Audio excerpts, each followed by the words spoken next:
Hey everyone, welcome. Dash Attack here. Welcome to the Old Right Road. We have our regulars, Digny, Lumissa, Galaxy, Damien, and Zine. Later we'll be joined by Endymion, hopefully. But it's looking good. It is looking good. But yeah, today's show is mostly going to be about the Game Awards and stuff. But first, I'll give it to Digny because he's way more organized than me. Well, first of all, thank you, Dash. Second of all, hello, everyone. Great to see you all. When Endymion, also known as Endy, because I have to have a name for all sorts of creators, once Endy pops in, someone here is getting eliminated. Place your bets on who it's going to be. I'll give you guys a hint. It's not going to be me or Dash or Damien. So, pick. But it's great to see everyone. Once Endy pops in, we'll shuffle people out like a dynamic panel, as it were. But let's say hi to all the fine folks in the chat. Do you know what I find funny, Dash? You know, when you were speaking, we had 5 people here. When I'm speaking, we only have 1. It just goes to show that everyone's here for you and not for me. And it's great to see Galaxy. It's great to see Nothing. What is it with people with these names that describe, the absence of something, like nothing or nobody? It's like, call yourself something. I've never found a creator called something or somebody. You guys? I think I've seen some people name somebody before, but I've seen an account on a website called Somebody Anybody. Good. Well, it's good to see Hugo. Good to see Dash. Good to see me. Of course, it's always good to see me. Folks, if you haven't already, like the stream, share the stream. Donations are always welcome. Yes, our guest is a little late, but he's very busy. He's a very busy guy, Andy. He's making a video. Yes, indeed. Indeed. And of course, it's good to see Lumissa as well. And, oh my. Oh, damn. What? That's interesting. You knew a guy named Colon. But on that note, we're going to catch up with the panel before we go into our first topic. And we're going to start off with Dash. So, Dash, how have you been since we last had a good talk? I've been good. I'm very close to beating that one game that I was, I've been really focusing on. But then it dumped a shit ton of side quests on me. But yeah, I'm easing into my new job. Got a bunch of new subs from some shorts I made. Overall, feeling pretty good and looking forward to Christmas. Excellent. And of course, we will all celebrate when you beat off that game, okay? I mean, or whatever it's called.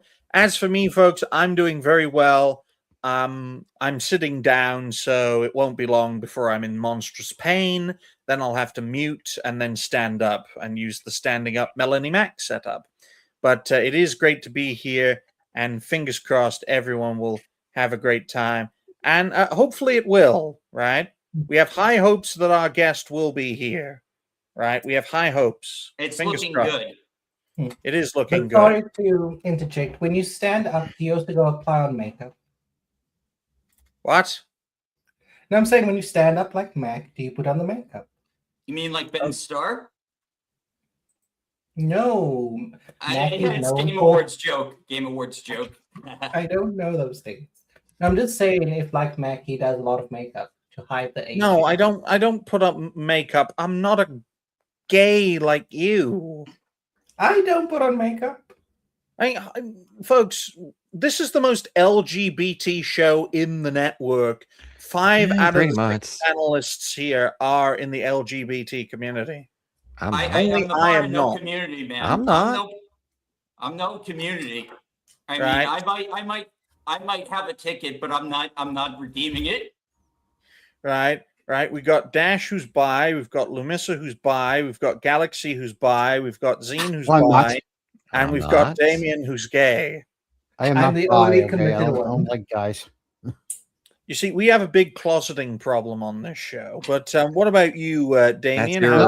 There is no closeting Maybe you're projecting there, Digny. I think you're. I think agree, you're- Galaxy. It's projecting here. I've See, look. suspected as much.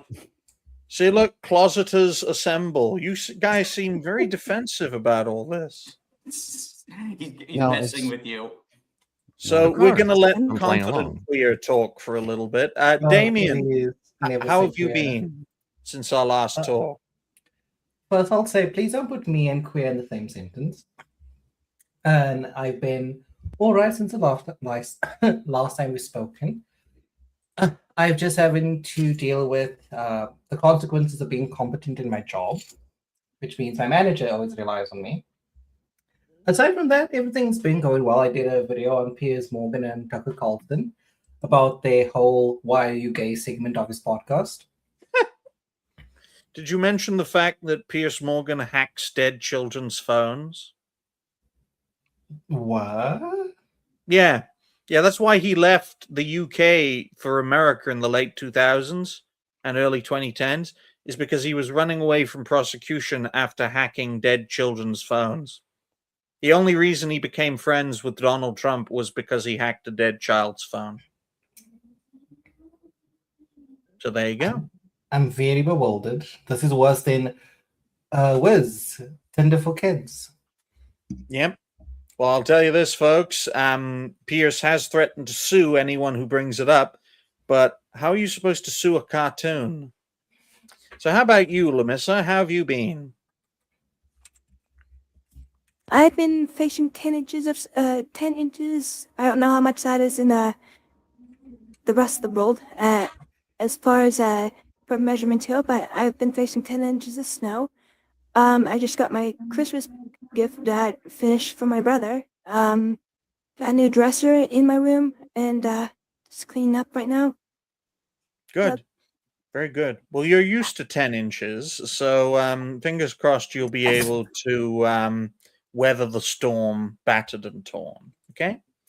All right, then. So now it's the Loverbirds' turn to introduce themselves. Let's start off with Galaxy Red. So, Galaxy, how have you been since we last had a good talk? Okay, I guess. You seem very defensive today, Red. He's nervous. He's No. nervous. You okay? No, Why? What's the problem? I just had problems on with my streams. Oh, don't worry. Don't worry. We're here for you, man. All for Yeah, one sure. and one for all. Okay? We're not the Musketeers. Yeah, we are the Musketeers. When I'm in hideous back pain, Lumissa can't move, Zine can't speak, Dash isn't confident about being who he is, I and am Galaxy's confident. depressed. I am very, very confident. Not I'm just confident not enough. a showboat. You've got to I be tried sure. to rouse him, but I don't always succeed. Come on, guys. Look at how Dash and Damien are dressed. They are showboaters. Okay? Well, yeah, when you put it like that, but you know what I mean by showboating. Like, I'm not like pronounce he, him, flag in the bio. I have ADHD, dyslexia, blah, blah, blah, blah, blah. Like, please pity me and treat me special. I'm not doing that. I see these miserable motherfuckers, like, just gloating for attention. And I'm like, no, I want to be normal. Boo. When you see, folks, any normies watching, if you think this show is normal, you need your head checked. Look, if there are any old people watching, you'd probably be sent to an asylum if you were watching this show in the 50s and 60s. This show looks like a 60s acid trip. Literally. But what about you, Zine? How have you been since we last had a good talk? Yeah, I decided to continue basically streaming the Trail series. I decided, you know what? I'm not gonna take any breaks between the games. Just play all 13 games back to back. Good to know you like back-to-back action. So on that note, ladies and gentlemen, everyone's doing well. We're all going to press forward. We got quite a few interesting topics to talk about regarding the Game Awards, I will say, though, I wasn't particularly interested in this year's Game Awards, mostly because of the fact that I knew Expedition 33 was going to win most of it. Otherwise, there would have been rioting on the streets. So on that note, I'm going to write down the timestamp for 9 minutes and 40 seconds. But I just want to let everyone know, if you haven't already, like, share, subscribe, as we talk about, are the Game Awards 2025 a turning point for Western gaming? Now, all of these topics come courtesy of Dash. The overarching topic is the Game Awards for 2025. I wasn't really interested in covering it this year, so I'm going to take more of a relaxed perspective and let these crazy guys tell you what they think. So let's start off with Dash. Yeah, so I was on with Dragon Boss last night on his channel. We were watching the Game Awards, and we were kind of having some audio problems, so we couldn't like hear everything. But I think like the wokest it got was just like when they gave the SJW award, and then the Girls with Gaming, which just turned out to be just some summer camp program. And I guess Jennifer English almost went full virtue signal again, but she kind of stopped herself at the end. She did kiss her wife, though, before taking the award. But I thought is the wife good looking at least? I don't know. I'd have to rewatch the clip, but yeah, I'd say so. Yeah, Dash is not known for his accurate taste in women, Damien, so I don't think he can give you an adequate answer. I mean, me and Damien particularly haven't taken an interest in this year's Game Awards, so we're looking at it as outsiders looking in. I know for a fact, guys, that last night I was just looking for some material to watch before being on Cancel This Podcast on Thursday, so yesterday. There was like half a dozen channels. In fact, no, about a dozen channels. And it was like, they were all live, and it was like, Game Awards, Game Awards, Game Awards. It's my birthday. Game Awards, all that sort of thing. And I'm like, what's another voice in the choir? If you think about it, right? So, what about you, Lamissa? What are your first impressions on the Game Awards? So I watched them, but not for the purpose you think. I mean, I was watching it for the game announcements. As far as award shows go, they're like sports games or sports broadcasts for me. Like great, your favorite game won. How does that affect me? But I get pretty selfish when it comes to award shows. Like great, you got an award, or your favorite team won. Like, how does that benefit me? So I'm all snobby. Do you know what benefits you?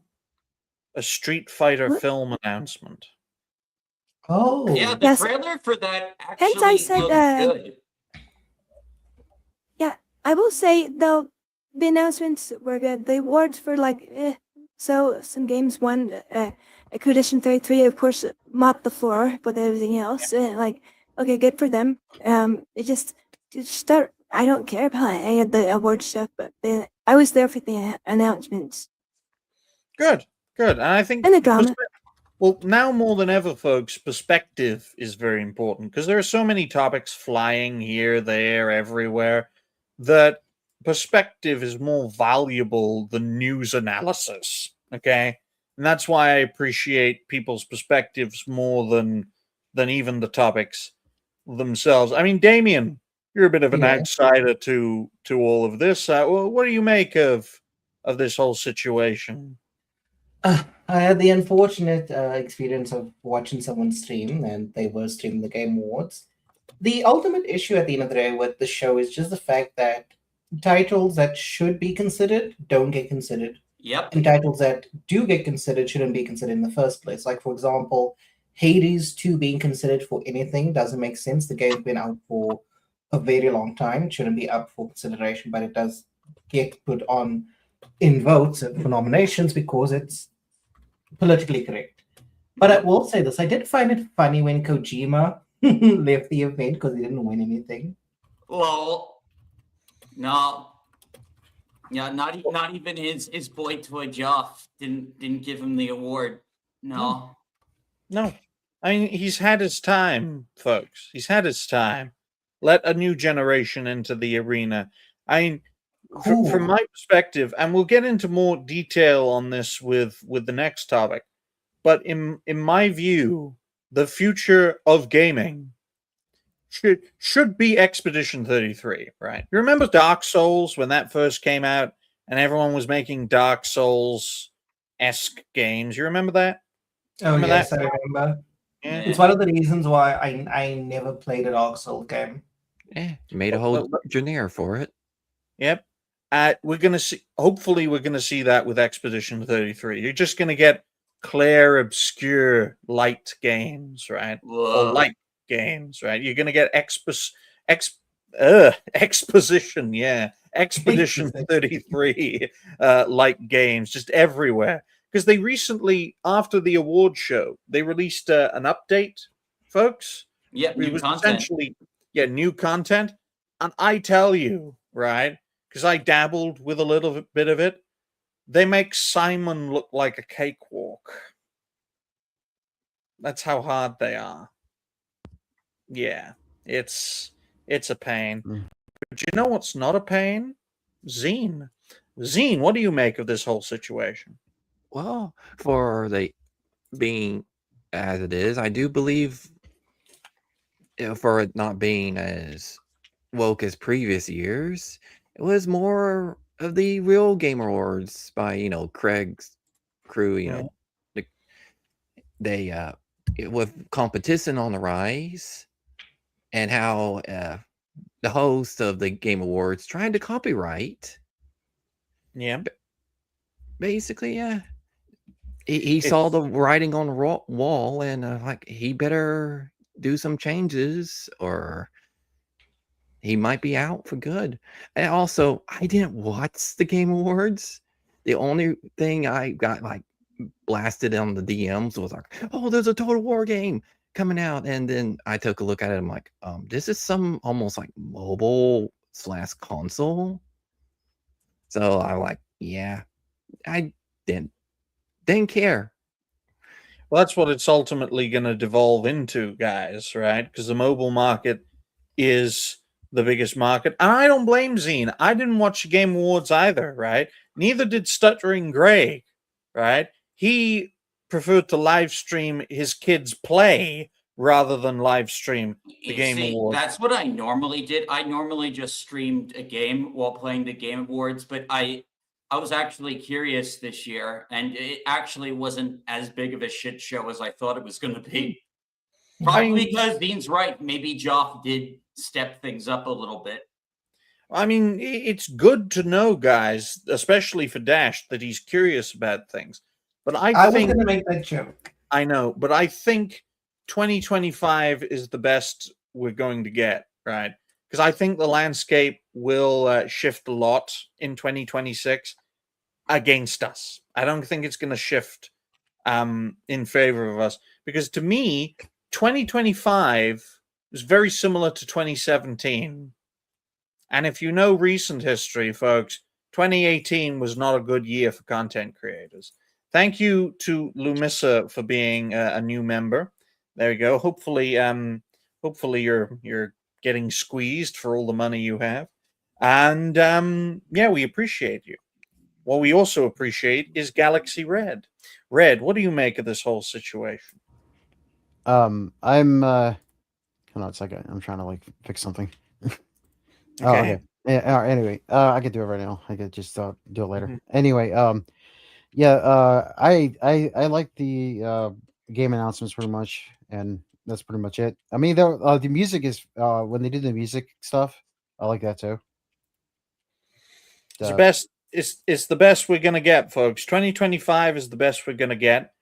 The reason I say that is because the entire landscape will change in 2026, and the Game Awards will simply revert to what it was.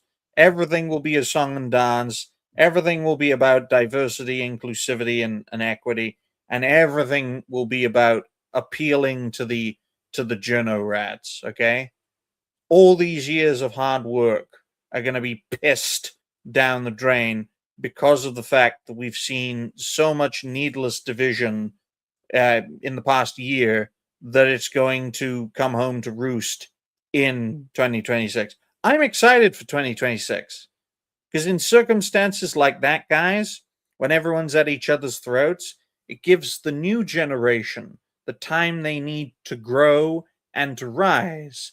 And I say everyone on this panel is an example of that new generation. I've only been doing this for a few months. And Damien's only been doing this for a few months. We've got Galaxy and Zine, who are the rumble heads. We've got Lumissa, who's, I think she's doing something somewhere. And we've got Dash here as the up-and-coming name. What was that? Yeah, I'm just muted so that in case I cough no. or something, it doesn't interact with anyone. So Okay. Well, start making videos, right, on YouTube, Lumissa. Or start showing your tits on OnlyFans. Just do something. Do something. Please. My, oh my. But I do appreciate everyone for being here. Because this is a landmark occasion. That's why so many people covered it. Right? So many creators with so many interesting panels. That's why when I looked at it, I'm like, nah. What's another voice in the choir, eh? But here we are. We're only talking about this because Dash brought it up, and that's why we appreciate it. Yeah, most of the topics I chose for today revolve around the Game Awards. I tried to, find a way to split them all up, but well, how about sharing some screens? Let's get some visual okay. aids for our audience. Oh, yeah, we got super chat from Levistro. TGA's iconic appearances in 10 out of 10 games was brought to you in part by Doritos and Mountain Dew by the blessings of Dorito Pope. True. Yeah, I'll see if I can get some visuals up. Well, thank you for that, Levistro. We appreciate your perspective. What's next? Is Boogie 2988 gonna come out of the closet and return to form? Is that what we're gonna do? No. Do you know why? Because he's addicted to tramadol, like Floyd is addicted to crack. All right then. My eyesight's terrible. You're gonna have to zoom in. I just realized I clicked NPR. Ugh. I know. But yes, folks, this is the visual aids you asked for. Courtesy of, what does NPR stand for? News Public something. National Public Radio. News Public Retards. Courtesy of News Public Retards. Clair Obscure Expedition 33 sweeps the Game Awards with the analysis and the full winners list.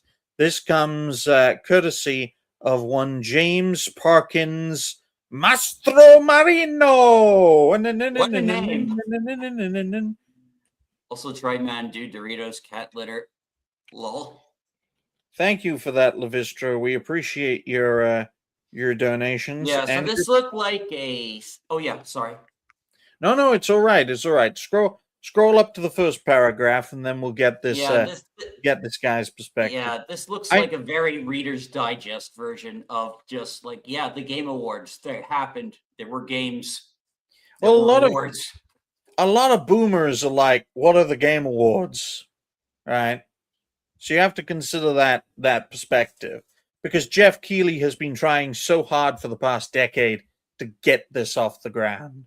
But the first minutes of the Game Awards set the mold for the next 3 hours.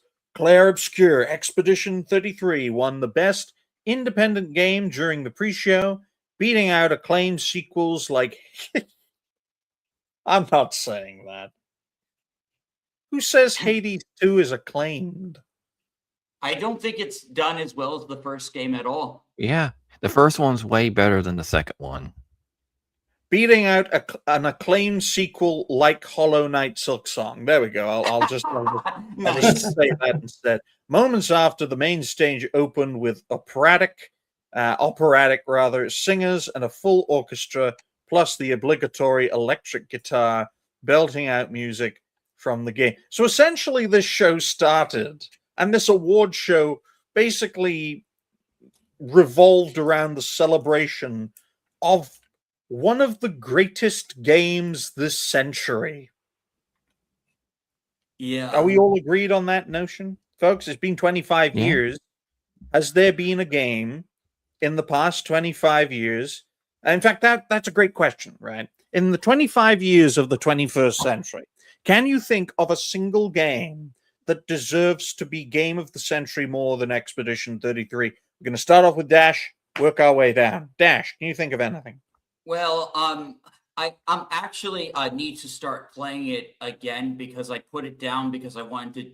My interest was in other games, but I did go through 1/3 of the story, so I'm thinking about maybe playing it some more tonight. But yeah, like that first bit of the game, like if it keeps up, like and it has a good. Now I'm hearing there's multiple endings to the game. I just think the gameplay and just the art style, they really stand out in a sea of slop, and I think that's really like it's just a well-crafted and polished game through and through. Yep. Fundamentally, can you think of any games that this century that could rival it? Not really, because a lot of games like aren't as polished as this one. Which is ironic considering it was made with the Unreal Engine 5. For me personally, there are two games that spring to mind that are worthy of being game of the century so far.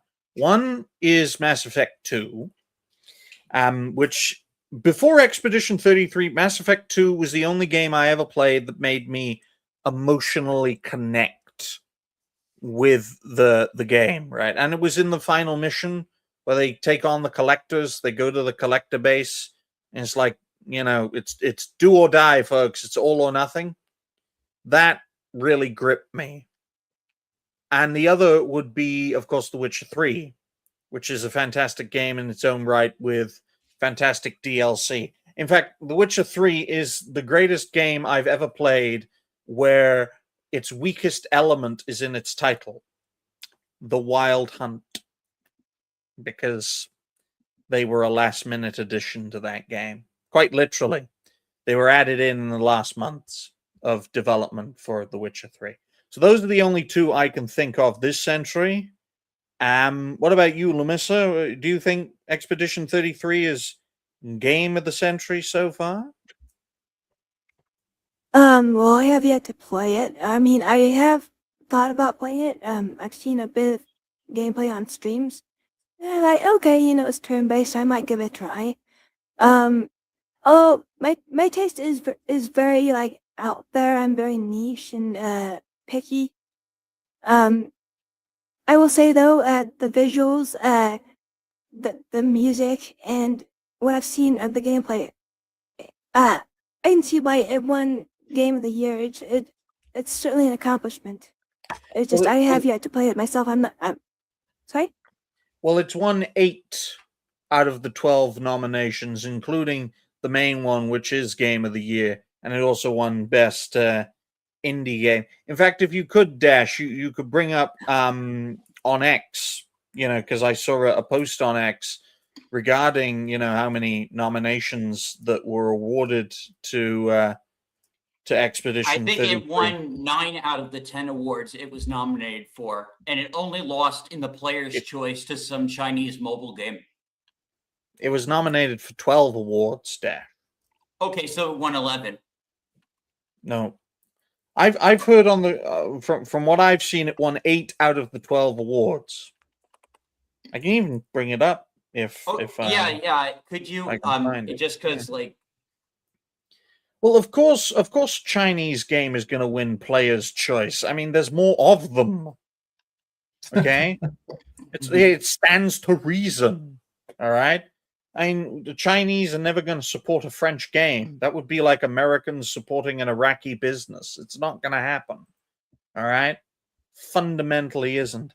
But can you think of any other games, Lumisa, that could rival Expedition 33 that have come out this century? I mean, in my personal opinion, I certainly have a few in my personal opinion, but the thing is, that's just my personal opinion. It won't reflect the most people, but I would say, Legend of Dragoon was pretty good. It's very underrated. Again, like, I know some people will laugh at that, but to me, it's one of my favorite games ever. What else? Say Chrono Cross, but I don't know if that's 1999 or well, it came out in the States in 2000, so I wonder if that counts. If not, then that's a toughie. I think Dragoon was also 1999. I'm old.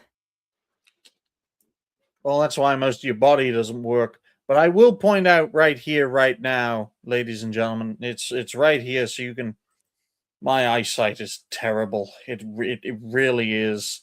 Best winners in innovation in accessibility. Doom the Dark Ages. Doom the Dark Ages? Yeah, because it has a difficulty toggle that allows you to like basically create your own difficulty, how fast the game moves, how this was branded as an accessibility feature where you can like make it a custom difficulty. Like you can make the game as babyish or as hard as you want. That's the amazing. The strangest thing just happened to me, guys. Windows brought up a thing saying this screenshot might be dangerous. What?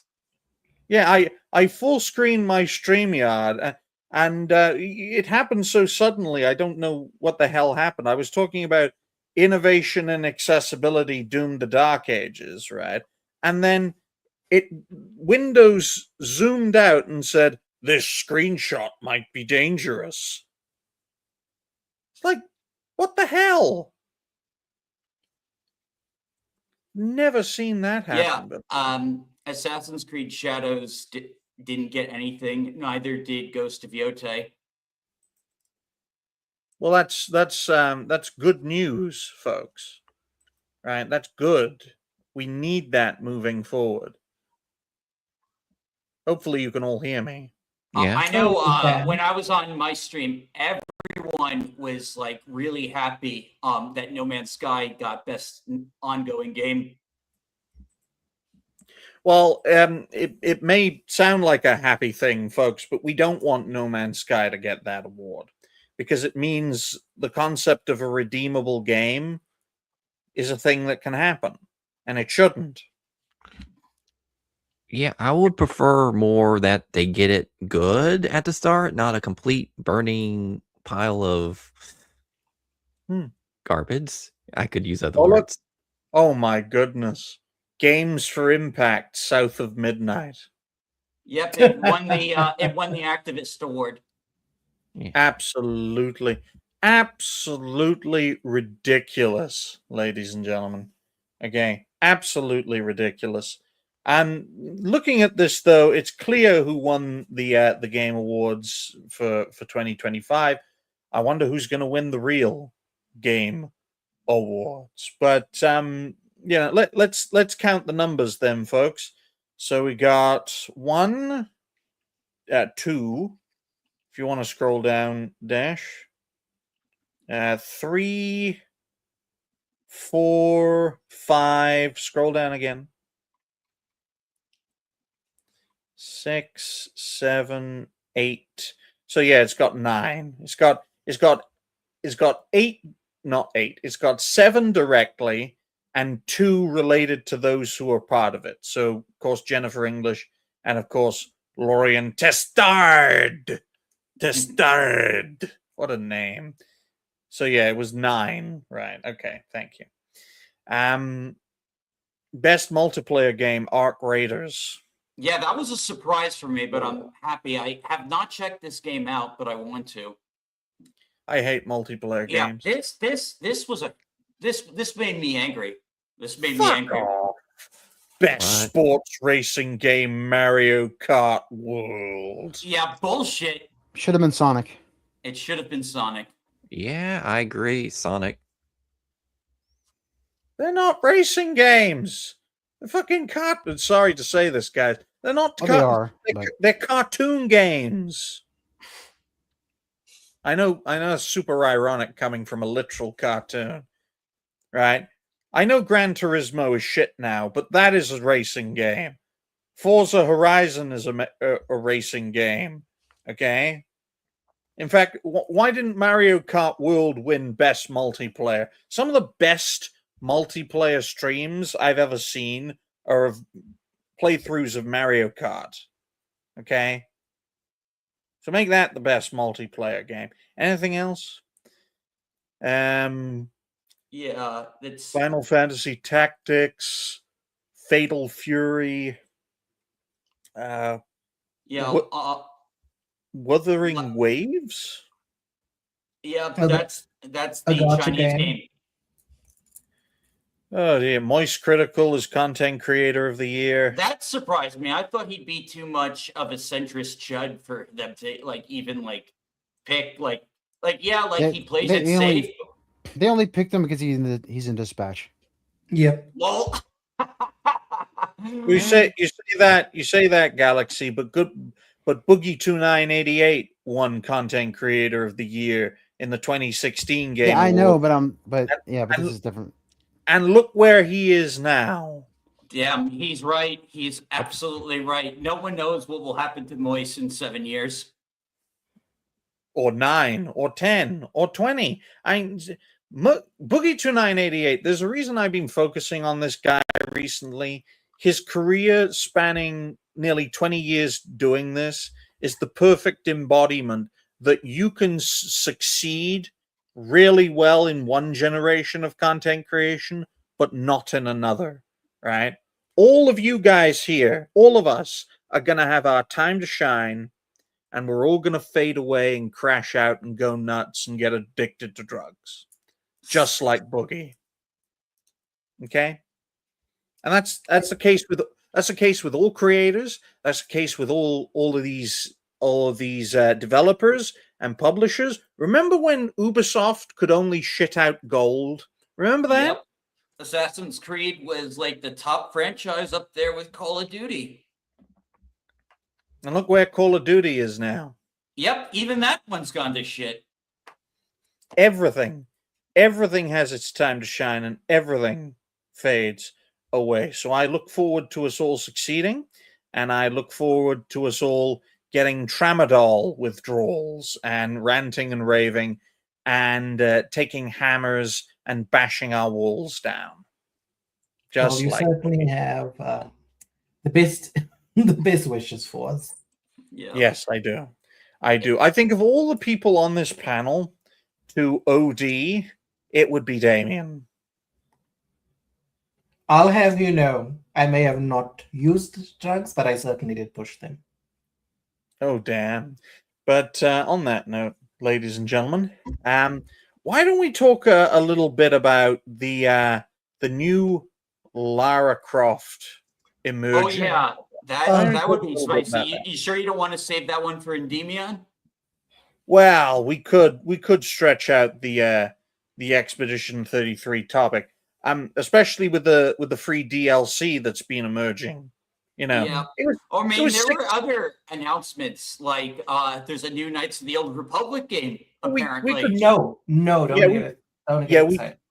we could save that towards the end of the show. I think we should focus on the free DLC because it's practically it's 6 gigabytes, folks. It's a chunk of change, that is, right? It adds a whole new area, Verso's Drafts, which looks like Cartoon Candy World.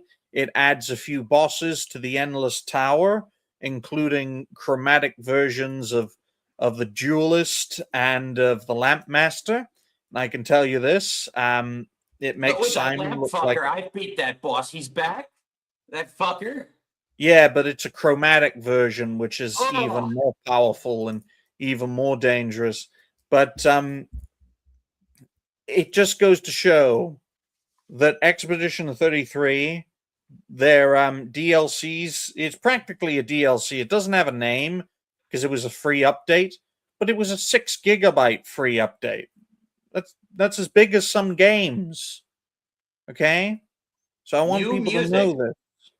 New Right. area, new story content. Also, challenging Okay, bosses for.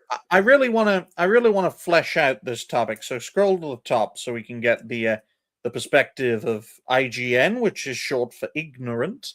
Quote Clair Oh, it's Obscure. Rebecca Valentine. Look at Oh that. god, Oh, no. She asked who she was whining about. I- Oh yeah, she was like whining, like, oh, the guy who said mean things about me was at the Game Awards. I find it very interesting that she says 9 out of 11. It's like, what are you trying to say there, lady? 9 out of 11. But 9/11. why don't you scroll down to the bullet points, Dash? Because I don't want to quote this cunt. Yeah, there, I there see. we I go. got. There Do we it my go. way. All right. Oh look, guys! Dash and Damien's favorite things: colons. Colon 1 is a new playable environment, taking the characters of Expedition 33 to Verso's drafts.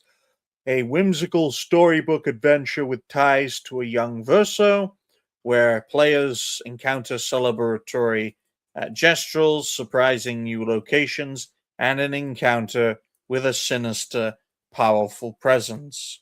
There's also new music tracks from Lorien Testard. What else is there?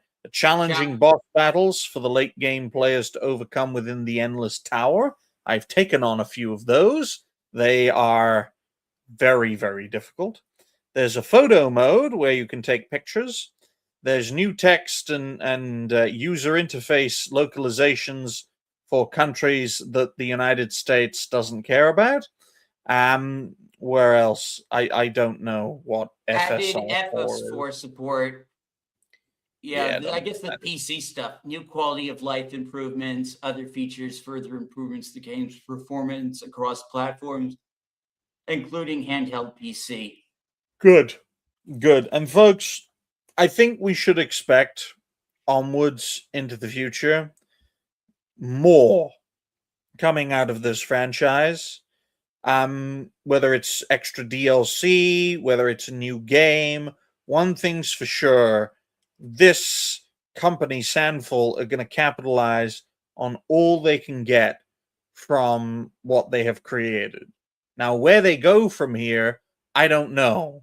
If they do what Final Fantasy did, then ultimately it's going to fail. I just saw a message from Endymion. Apparently, he didn't realize I sent him the StreamYards link already, so I'm going to resend him that link. What Oh the my hell? goodness! Oh, Already You should have done that already. It's Is it time to Dash? cast the votes. Is it Dash's fault? Is it Dash's fault, guys, that Endymion is not here? No, Yes. no, I'm the one who got him. No, Oh. but you forgot the link though to give No, him. I did link him. He didn't see it.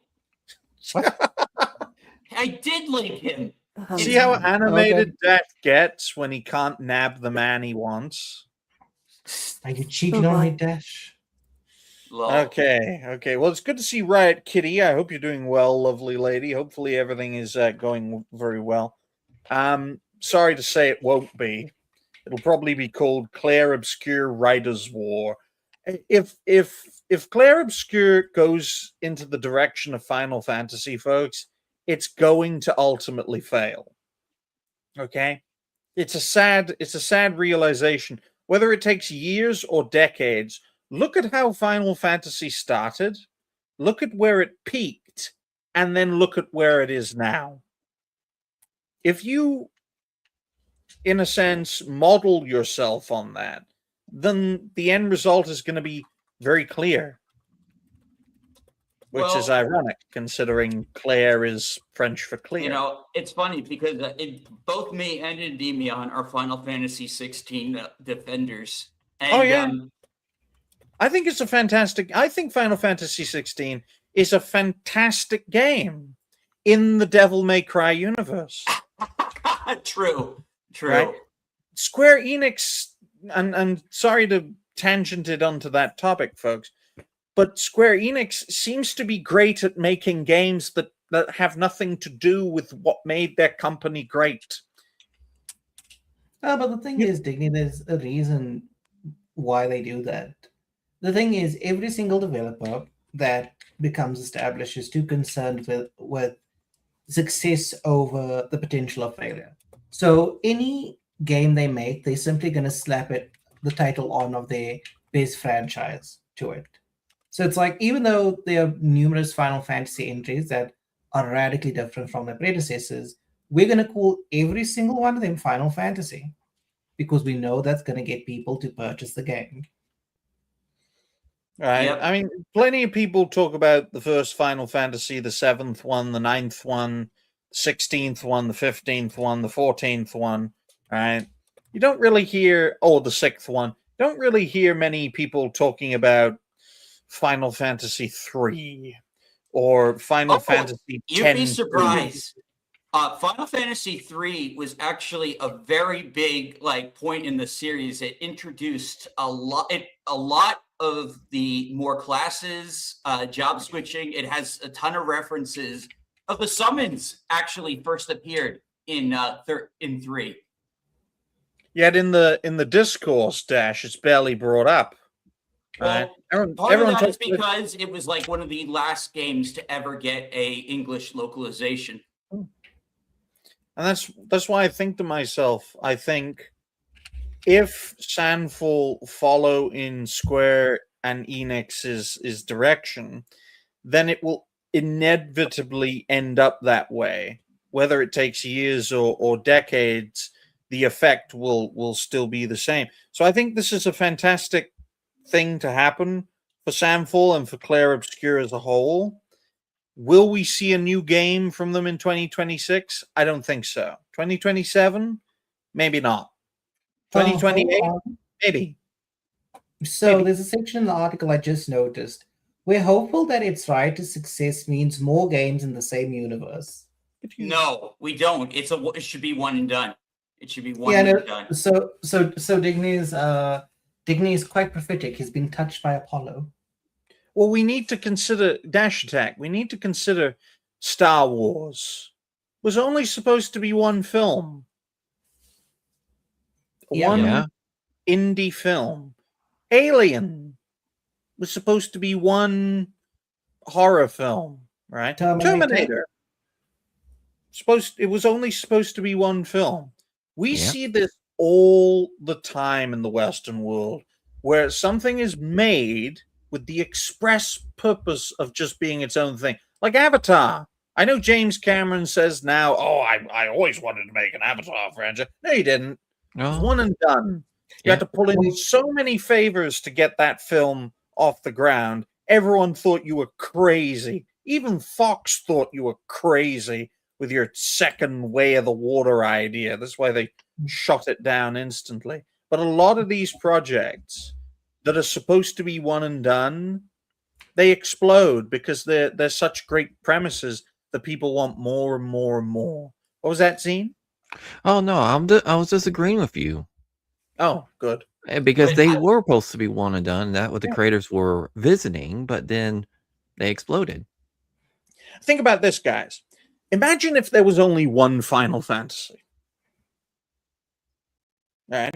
Of all the Final Fantasies ever to be made by Square and now Square Enix, only one of them survives. Which one would survive? Dash, you answer first. The first one, I guess. Well, yeah, that would make the logical sense. But I was talking about in terms of if they only ever made one, which one would they be most likely to make? Okay, out of all the Final Fantasy games, which one is the most traditional of a JRPG that isn't Final Fantasy 1? It's not exactly how I would have put the question, but you've opened up a new area of discussion, Damien. Thank you. It's just that whenever you think of Final Fantasy, everyone talks about 7. Everyone. Right? Yeah, 7's overrated for sure. But Right. it is a good, solid game. But yeah, Go ahead. I mean, 7. like, technically, I guess 6 structurally is like one of the better games. Had more mechanics, but I personally like 4 because it was a tradition. It had more of a traditional story and archetypes, while also like really like breaking the mold, where you actually play as a guy who did bad things who has to redeem himself. The reason I ask these sets of questions, folks, is because we might end up in a similar situation with Sandfall and Clair Obscure, right? Where in 10, 20, he's here. 30 years, Oh. I love Endymion's look. Who are we going to eliminate? I can gracefully all right. drop out. All right, Can Zine. someone please play the Total Whatever. Drama elimination? I gotta I fix don't some have that- stuff anyway, so I might have to All go right. anyway. Oh, okay. So I'll get Galaxy. You want to go? Yeah, I gotta get going. It's just my monitor, yeah. my models All all right. being Do you stuck want to in. give your exit Yeah. first? Sure, I guess. Say bye yeah. then. Yeah, bye. Anyway, I'm gonna be playing Mario Odyssey later tonight, and Breath of Fire tomorrow. Yeah, I'm trying to fix something in my model because you can tell my model's being stupid with the eyes and stuff. I'm trying to fix it, so I don't know why it's doing it. So All right. Thank you Yeah. for coming. You're always appreciated, man. Good. Hey. Oh, there we go. Everyone's a VTuber, and then there's just me. Mostly predominantly VTuber thing, like Digny calls it the Cartoon Network. Yeah. I don't have a choice, ND. I don't. I tried being a human being and it didn't work. I have to be a cartoon now, but it's great to have you here. Yeah, thanks for having me, guys. I don't know what's going on. I didn't know No, everyone was don't going to be VTubers, and then it's just me. Yeah. Well, I'll tell you this. Damien likes the look. I'm just going to say that because he likes your look. Yeah. Sorry to make it weird, but he's that That's kind okay. of guy. But we were talking about the latest. Is it a DLC? Is it an update? I don't really know what to call it in regards to Expedition 33. Right? It's an It's update. a free update. Free It's an update. update. There we go. Thank you. I wouldn't And, call it a you know, DLC now. I made the comparison, because I think a lot of people do, between what Sandfall are doing with this franchise and what Square Enix have done throughout their history with Final Fantasy. And I was just posing the question of all the Final Fantasy games ever to be made, which would be the one to be the game? Like, what's the best one? Yeah, from that measurement. man. In your opinion. Younger me would probably say Final Fantasy VII. Older me now would probably say I'd probably say the one that encapsulates what Final Fantasy should truly be about these days, and like what really harkens to the series. It comes down to 2 of them, so it's going to be either Final Fantasy 9 or 10. I would say. I would agree. I would agree with those. Yeah, honestly, I agree. I think it's 9. It is. Yeah, I think probably 9. nine, the way it looks, the story, the characters, the fact that they're all like, well, they don't have different job classes per se, but they all like are a specific, job class themselves. Like Zidane or Zidane's a thief and whatever. Vivi's a black mage. It also has the most non-human party members out of any like Final Fantasy game. Like everyone, like the entire world is like populated with so many like different people. Like there is an entire genocide of rats like that happens in the game. Yeah, there is. Yeah, with Freya and her people. Oh, What's the she's name of their Mexican. town? Something starts with a B. It's been a long time. Oh yeah, I don't remember the name, but it Oh was man, up it's in been a a long tree. time since I played that It game. was in the rainy village, but then they went to a tree, which also Yeah, got that's the end of destroyed. disc 1. Yeah, her people got royally fucked. No, they get Oh, destroyed by my. Odin. I just noticed something, guys. Damien's on the bottom. We can't keep him there. But I Yeah, am a they- bottom. No. I feel dirty just, sourcing IGN, folks. So I think this would be Oh yeah, and Rebecca Valentine, like let's Yeah, get She's the one that wrote the hit piece about Black Myth Withering Wukong. Raids. Yep. Oh, that too, yeah, but yeah, Black Myth Wukong as well. Let's Well, talk you about a don't be nicer into that one. Oh, kind that's of what I thing. meant. Yeah. Let's not talk about Rebecca Valentine. Let's talk about Lara Croft. How about Yeah. that? Oh, I wanted to save this. Let's talk about new Laura. Yeah. I think she looks good. Yeah. are we Personally, going to I watch think the she looks fine.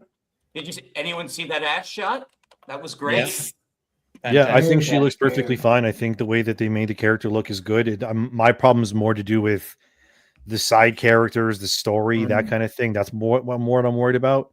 But the actual Lara design that they did, I have no notes. I think it's perfectly fine.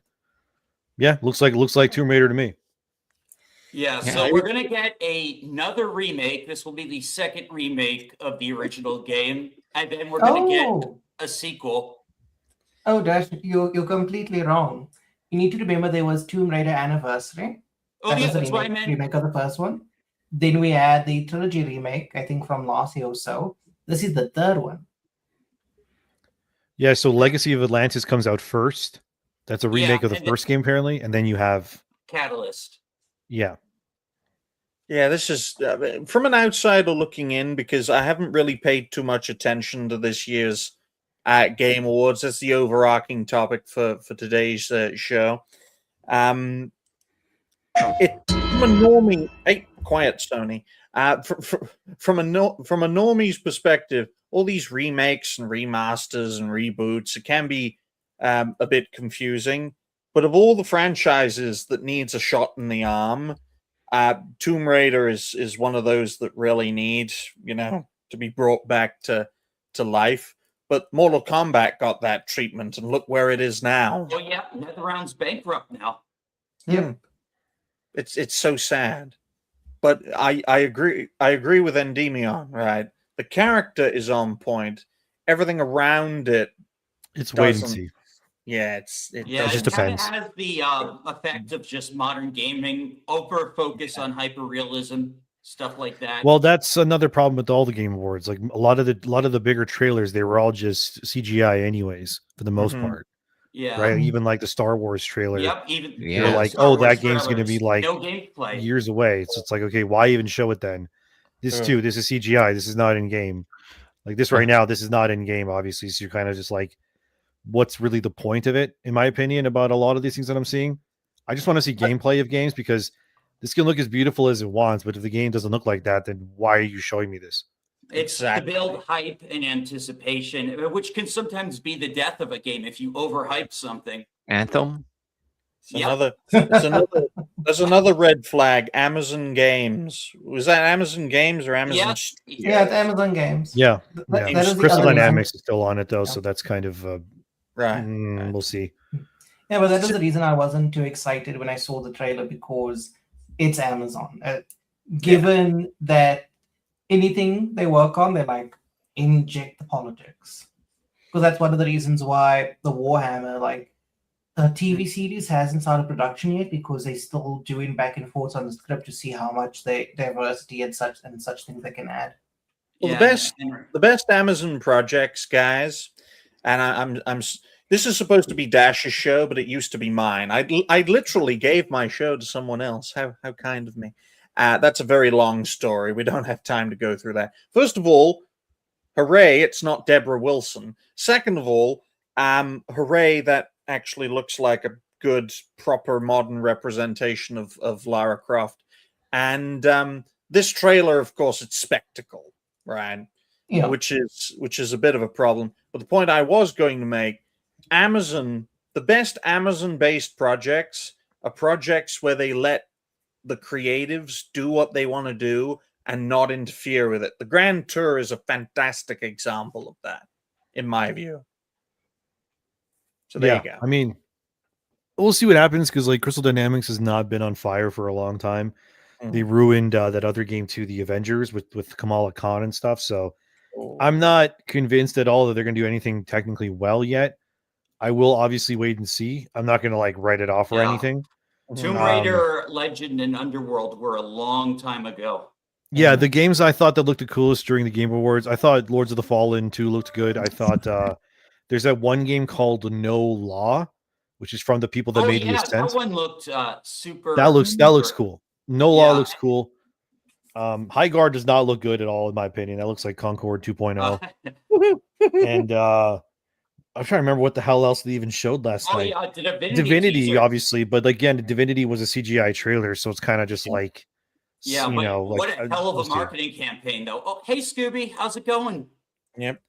Oh, when you talk about the marketing campaign, I referred to the weird statue that was in the desert. Yes, the weird statue, and then they also had all these people dressed in medieval clothing walk up to the stage, and then suddenly a bunch of them rise up in the air.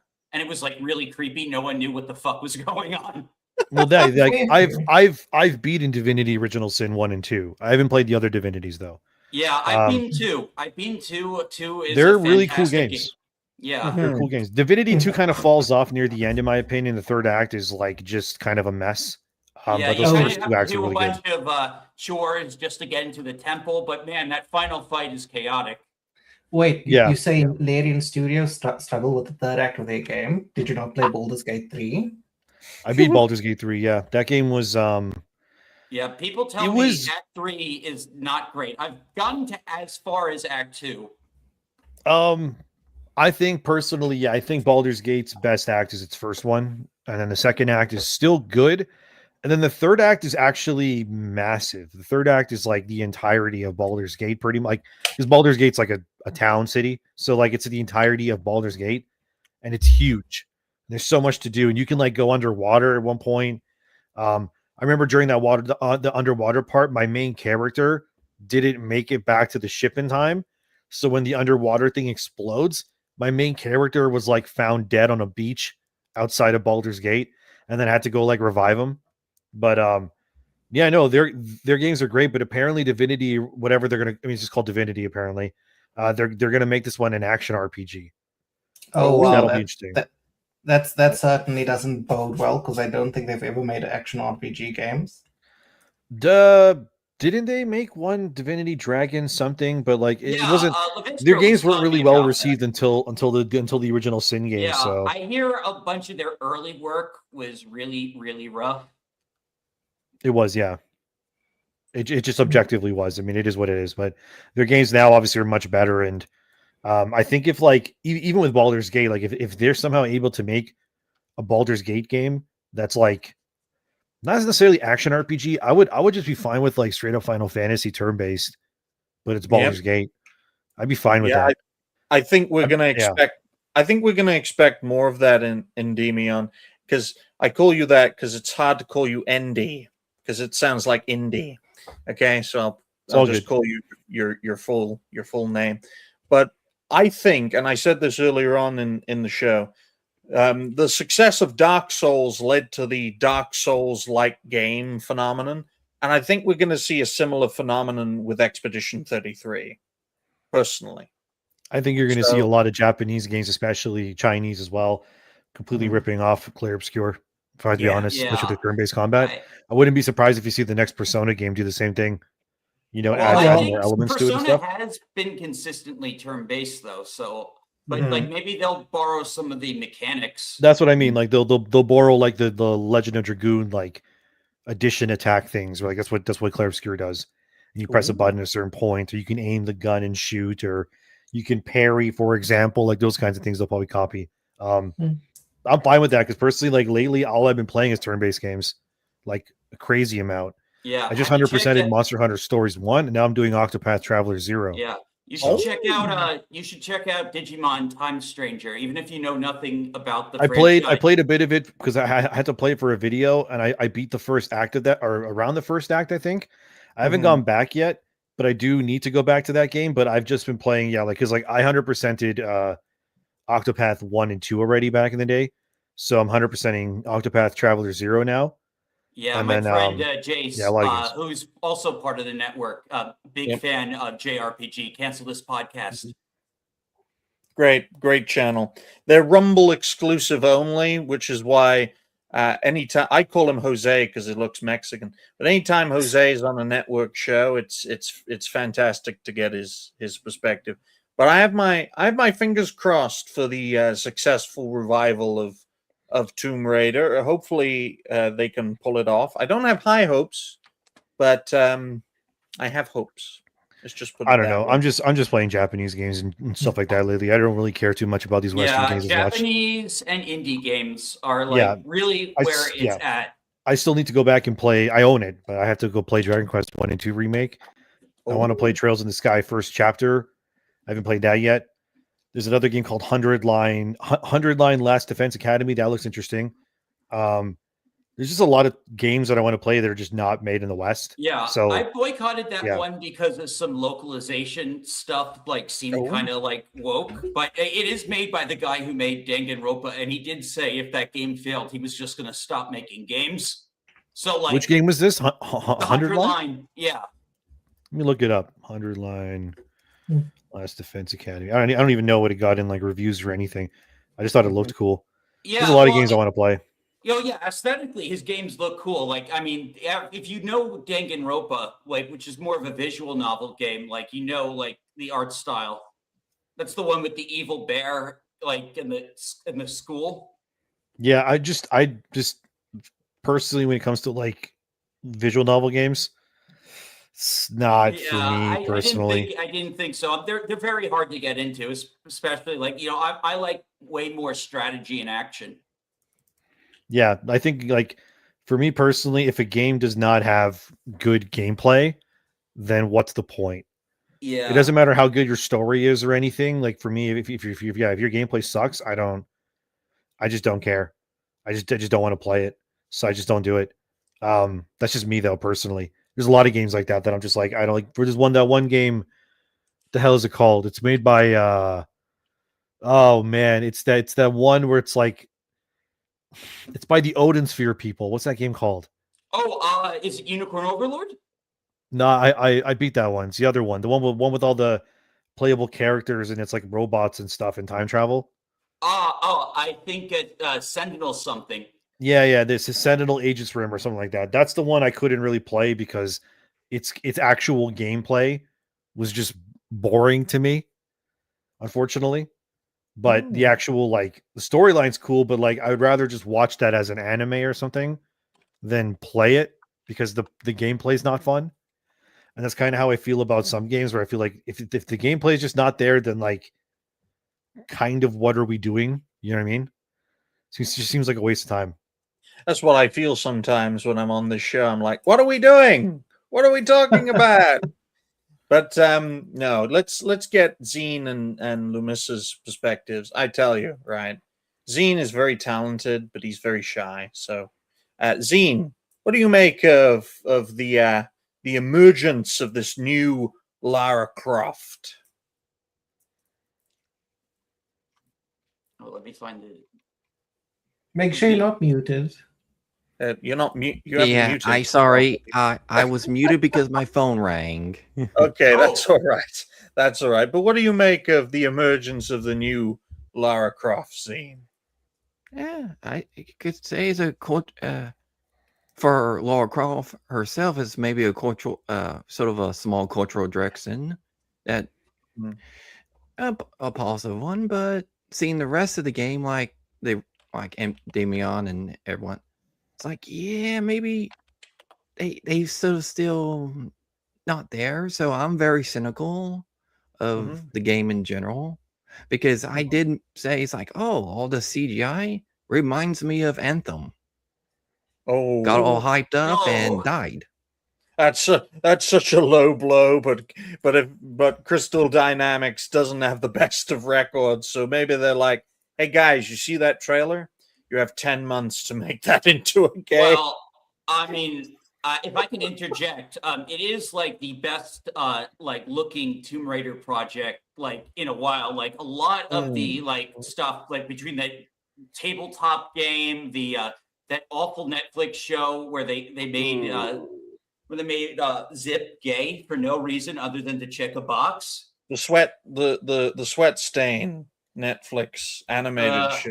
Yeah. Yeah, I mean, just oh my god, like Netflix animated adaptations are just cursed.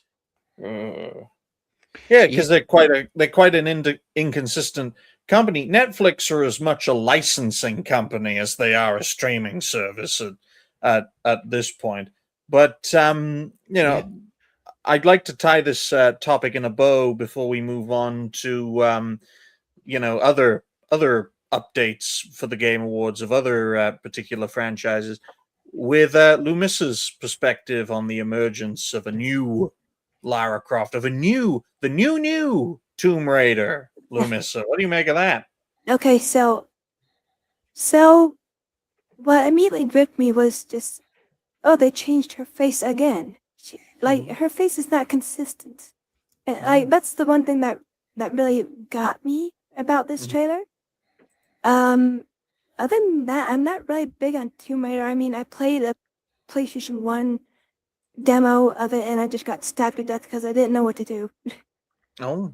But well, I'm not personally. I'm not a particular fan of puzzle games, because I get frustrated and then I stop playing them. Right. Literally, easy mode was created for people like me. It wasn't created for journalists. It was created for people like me. All right, but no, it's all right, Lumissa. I think really to carry the rest of today's show, because we're looking at a 2-hour show, I think we should shoot through all the other updates from the Game Awards. Yeah. From Divinity to, of course, that Old Republic title that'll probably be released in 2030 or something. I heard there was an update on Exodus. Right, yeah, I remember Exodus got a new trailer. Yeah, let's see. Is it part of this article? Oh yeah, this weird game where it's like a 3D platform, but then they put it into all these different it looks very meta. But yeah, the Street Fighter movie looked pretty. That too. Yeah. I saw that trailer and it reminded me of that live action Tekken film. Do you guys remember that? That live action? I remember it. Yeah, it reminded me a little of that. Maybe it was made in the same vein, because a lot of people are getting into fighting games and fighting game franchises in recent years. So maybe this film is trying to capitalize on most that. Definitely. I think the past 2 years, last year, this year, it's been very big for fighting games, especially like for SNK and Street Fighter. Like for them, it's been a rousing year. Mortal Kombat, not so much. Yeah, I think it's getting to a point where, since Mortal Kombat could be potentially circling the drain, I heard on the grapevine that there was this big dig at Mortal Kombat 2 and at Warner Brothers for being a money-hungry corporation. Well, it's not surprising, considering, Warner Brothers is a company that will literally say, I want to sell out, but you've got to bankrupt yourselves for me to sell out. They're that sort of a company, and they're not worth 100 billion. They're not worth 80 billion. But people are gotta pay that sort to get their franchises. And I'm just gonna see if I can find a better article. Sure. That's perfectly fine. That gives me the time to say, folks, if you haven't already, like the stream, share the stream. Donations are always welcome. And check out all these fine folks and fellow creators. Hopefully the links are in the description, but just if they aren't, just type in our names and you'll be able to find us. Especially this guy in the vest. Quick question, Dash, regarding the new Knights of the Old Republic game. Did they state which entry in the franchise it's going to be a successor for? No, just that it's not a remake. We know almost nothing about it, and they didn't really give much details other than a trailer for that racing game and that teaser with Sebulba. The Yep. Free Shepherd. Oh yeah, it's weird game with a dog. Oh, okay. Hassan's gonna love that game. Yeah. Damn. But there were plenty Pragmatic. of trailers that surprised Yeah, me this about the game Game was Awards. very bizarre. I did not like the presentation of this game at all. But yeah, Schizophrenia, the game. That's what it looks like. But apparently, the makers behind that trailer, it's an entirely new company with an entirely new staff. It could come out in 2030, and I'm thinking to myself, what is the point of releasing this trailer? It reminded me of the Elder Scrolls 6 trailer. You released it in 2018. And it's been 7 years. Where is it? Where's the game? It's Yeah. somewhere. oh, here's the Exodus. Do you want me? If you want, I could even try and play. By all The, means, you can try. yeah. Hopefully, nothing bad happens. Make it bigger. There we That's go. what she said. I know. Oh, think Wizard of the Exodus Coast. My Oh, interest is right. dead. And that's the biggest problem. Could you pause that for a sec there? Wizards of the Coast have such a bad reputation, deservedly so, mind you. But anytime they put their name to a project, just like what Damien said there, it's an instant turn off. Put that at the end of your trailer, not at the start. Yeah. Because honestly, I was interested. I was like, okay, what does this have to do with like make suits and stuff? And then I see Wizards of the Coast. I'm like, yeah, Yeah, I'm interested. they're just publisher. This is made by a bunch of ex Mass Effect devs. Yeah. I remember talking. but I remember- Yeah, remember, Drew Karpyshyn's writing the story. The guy that wrote Mass Yeah. Effect. The issue I with remember- people from sorry, Digny. You can finish. No. I was just going to make the point. I remember covering Exodus sometime last year. Feels like a lifetime ago now. And it's like a lot of people were interested in the project. Then they heard Wizards of the Coast. One creator I encountered thought it was a Bible verse. And I'm like, no, it's an actual game. He confused the game with a Bible verse. And that got a few good laughs. But Yeah, I was listening a little bit to the audiobook prequel, and it does like seem like some of the like Celestials name things after like biblical and mythological stuff because they actually are just advanced evolved humans who have just mutated like into that's like boring. completely different species. Ew. Yeah, Well, well, just the thing is, it's because of the whole time thing with space. So, like, they've advanced like thousands of years beyond, or something. Well, I'll tell you this: maybe they'll incorporate the dark matter storyline from Mass Effect 2 and 3 and just put it in this game. Because All right, I think I'm it gonna- was Drew that pushed that until he had to leave. I doubt it. I think they're gonna just try to do something completely new with it. But very survival. for me, it's the art style. The art style looks weird. We can't But- do this anymore. And it's Wizards I of the Coast. agree. You know, because it looks like they're trying to do that weird like combination between really realistic and cartoony. It looks really like They look like plasticky. they look like Arcane Studios characters, sort of. Like Sonic and stuff. wait, no. If you look That's at kind of what this, the art style looks like to me. It looks like that, but like a little more refined. But that's kind of the vibe I get from them. for me, it feels more like Veil God as I watch it. Oh no! Oh, Don't say no. that. No, don't say that. You No, don't no, change no. it like that, man. Now can't you be make me that. not Let's see it. watch it. You're You can wield celestial unable to tech see it now. and find a cure. Well, that's terrifying.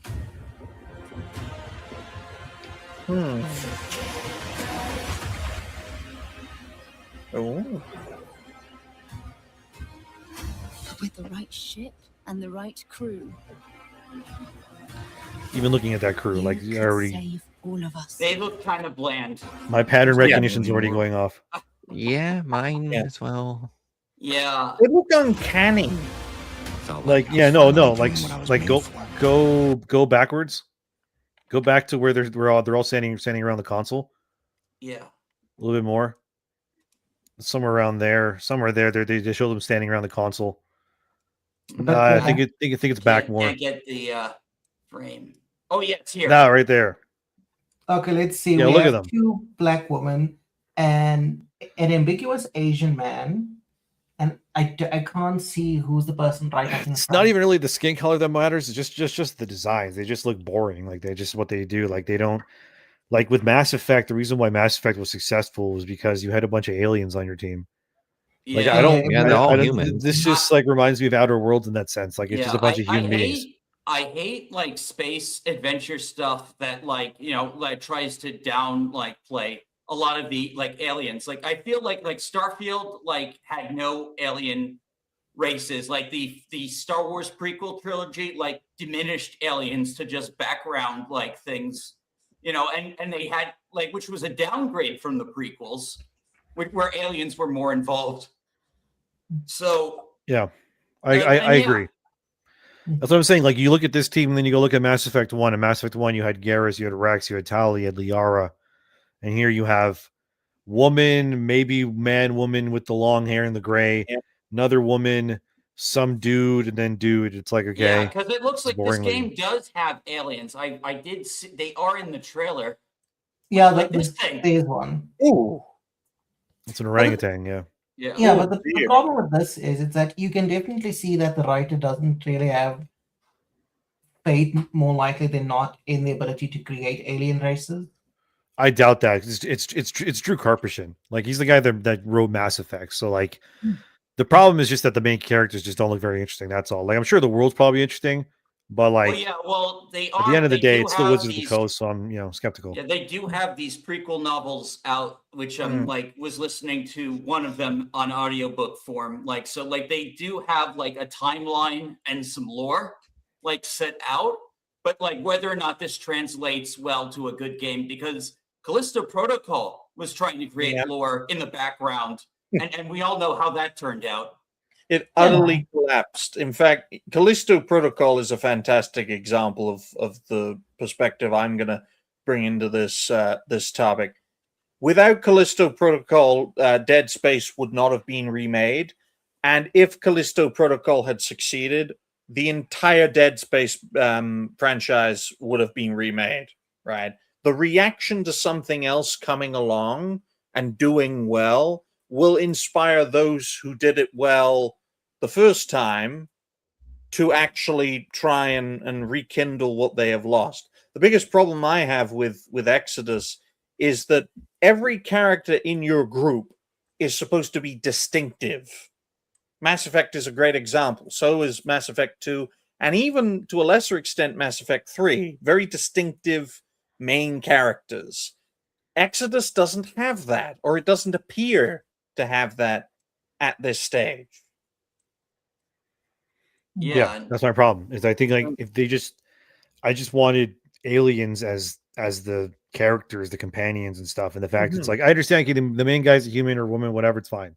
But like the reason why Mass Effect worked is because you had unique alien races, so they were actually able to do something there. You know what I mean? How you had the Solarians. Like when you really look back at Mass Effect 1 and you compare it to like what sci-fi has become now, we didn't know how good we had it.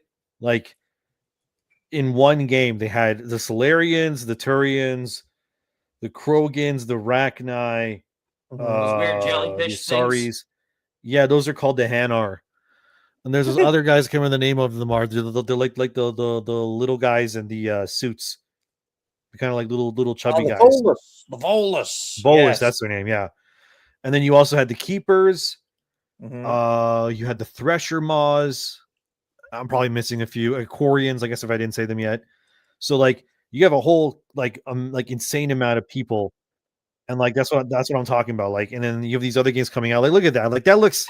That is, I think, the Celestial. Like, Yeah, that just looks like a human being, but like gray alien human being. Like it's fine. Like, it's not terrible, but it's like Well, like I said, they've evolved from humans, so like that would make sense that they'd still like wouldn't look drastically different. And looking at this trailer, is this universe set in like the Dark Zone or something? It's like put some more light, please. It's like 2,100 like it's several thousand years in the future. I was talking about the tone of like the trailer. It seems a it seems at least a shade or two too dark. I just think that the trailer was not great. It was not a good trailer. Well, this surprised me. So I know like how you feel about well, Remedy and stuff. I know like I've watched your videos and stuff on Remedy and Endymion, but I thought it was very interesting that they've not only changed protagonists but changed like complete genres with this Control. I think that's a trailer. response to what happened with Alan Wake, if anything, Yeah, Maybe because they realized they were pushing a game where they were they went too literally far. raced Chainsaw Anderson. So they're like, shit, we got to make money.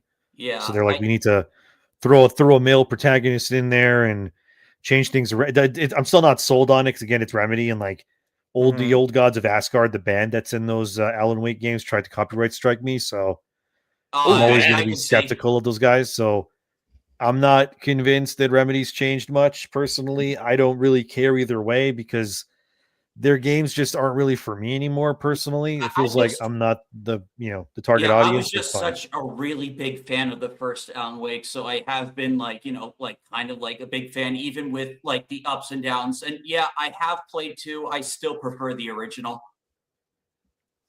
Well, looking at it, I mean, from my perspective, when I look at the Alan Wake franchise, the second one was such a failure, right? That now Remedy, looking into the future, is like, let's go all in on the Control element of what we're building, right? In a sense, they've transmuted themselves from one franchise to another to try and survive because they dropped the ball with Alan Wake too. Yeah, really the did. Alan Wake and Control are becoming inseparable as far as like branding. Like the whole last DLC for Alan Wake 2 was just a teaser for like more Control. And that's how it's going to try and survive and continue. Yeah, but you see, that goes back to the earlier point I made, is that a lot of developers, the potential of failure scares them so much that they will cling on to just using a singular title and then just creating a whole different game with that title name slapped on it. Yeah, I don't know. I just personally, I don't care much about Control. Like they can do whatever they want with it. It's fine. This looks sick. Gang of Dragon. Yeah, Gang of Dragon. This looks like, tell you this way. That's probably one of the best looking games that they showed because that looks like real Yakuza again. And the fact that it has, what's his name? Dong Lee. Is that his name? I'm not sure. Oh, Dong the name Lee. of the actor in it. But like having him in it as the main character, like hell yeah, dude. Like 100%. I'm all for that. Street Fighter, I'm not gonna watch it in theaters. I don't really care, so it is what it is. People want to watch it, go ahead. They're going campy with it. I like. Yeah, it's fine. I have no problem with it. I just don't really care about it. Lego Batman, that's a day one buy for me, unless they ruin it somehow. Yeah, because it's basically Arkhamverse. It's just Lego. That's cool. Tomb Raider, whatever. The Forest. I don't know about that one because it's weird. It's weird that it's just called Forest 3.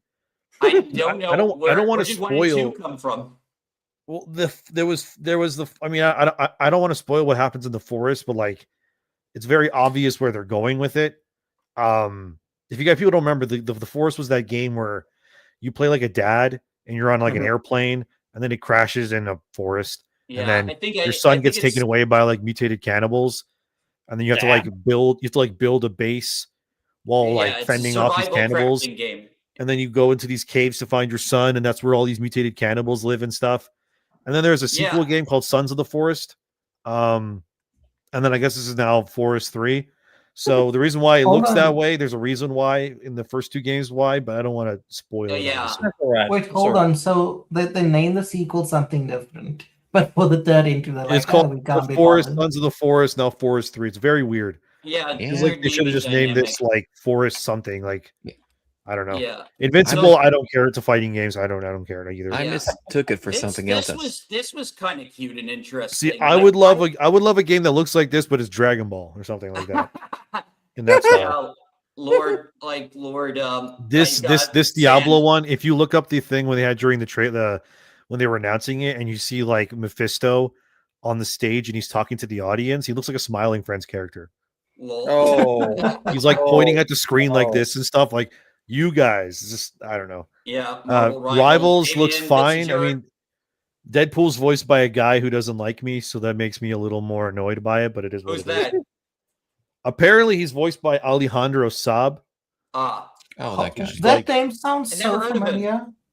He's in quite a few things, I think. First Light, I don't really care about that game either. It is what it is. I'm curious about First Light. But you know, I might end up being disappointed, but I think I'm definitely going to be picking this one up. It's just Hitman reskinned. It's like Hitman meets Uncharted. Yeah, Well, I'm not Warframe. Hitman I don't play Warframe, so I don't really. I mean, it's I fine. know you're excited for this one. Yeah, This Lords of the takes Fallen a- 2 looks good. I'm probably gonna go back to Lords of the Fallen eventually here and try to platinum it, because now that they had the final update and it's like completely done, I think if I like restarted that game with a fresh character and experienced the game from like as a level 1 character instead of like new game plusing it or something, I want to see like how they change things. So I'll probably go back and see, because when I first played it, it was a good game. It had problems obviously, but now apparently they've addressed like everything. So like we'll see what happens.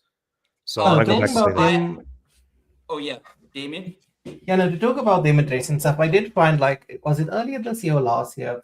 There was a point where one of the developer for the game, I think actually it was the CEO, he was like, "Tell us, guys, do you want to get rid of body type 1 and 2 in our game?" And everyone's like, "Yes." And ever since then, they've acted like they've always been in our corner of like the fight. Yeah, it's marketing. It is marketing, but at least like, you know, like rather someone like just speak common sense than like everyone just towing the line. Yeah, but the thing is, it's like, why include it in the first place will always be my question. Yeah, well, everyone was up on the ESG like, you know, bandwagon, like these compliance, as Larry Finks calls it. None Yeah, shall be try- trusted. Trying to get that BlackRock money. Yep, it's still going on. It is still going on. But you know, we're definitely seeing some return to normalcy with Laura Craft's ass. I am interested on your man. opinions on Saros, because this is the most interesting Sony game first party I've seen in a long I didn't even while. watch the trailer because when I was streaming this, I had to go let my dogs out to pee. And I think that was during the Saros trailer, so I didn't even watch the pre-order trailers. I have no idea. I don't really care that much about it, to be honest with you. And the fact it stars this Rahul guy, I don't hate him or anything. I just his girlfriend's kind of annoying, Alana Pierce. So like, He's this is Alana Pierce's boyfriend. Didn't you know? Oh, Oh Yeah. damn! I'd just like to make a point though in regards to this. It's getting to a point with Sony and PlayStation now where they need a multitude of successful game releases to really claw back any kind of their first party offerings in PS5 era has been really bad. Awful. That's why I'm saying Saros is not going to save them. It looks fine, I get from what I remember. It's basically it's from the Returnal people, so I'm sure it'll be fine. I'm not really. Yeah, it looks You know, very. It's weird that bullet it's heavy. its own new sub franchise now. Like it's just Returnal again, but it's not Returnal. It's a new name, so maybe it's good. I don't know. I'm not going to say it's bad or anything, or don't play it because like I I'll guess give we'll it a see. shot. I mean, I gave Dispatch a shot, so Yeah, no law. This looks fun. This game looks fun. yeah, that is interesting. It kind of gives well, Oh, you okay, Dash? no, I'm just forgot the name of the movie. I forgot the name of the movie. Death Wish. It gives like Death Wish type of vibes. Yeah. Okay. No law looks cool. Hitman. I mean, I'm not. Yeah, I don't care about that. I'm not Hitman fan, so I don't know. It doesn't matter to me. Total War Warhammer, like that's cool. I don't really play those kinds of games as much anymore, but like I think from what I saw, I remember reading in my chat, people were saying the biggest hurdle this game's going to have is the engine, apparently, because the engine that Creative Assembly uses is apparently full of problems. I can't confirm that, so I'm not going to say if it is or not, but Oh no, it is not really. The engine.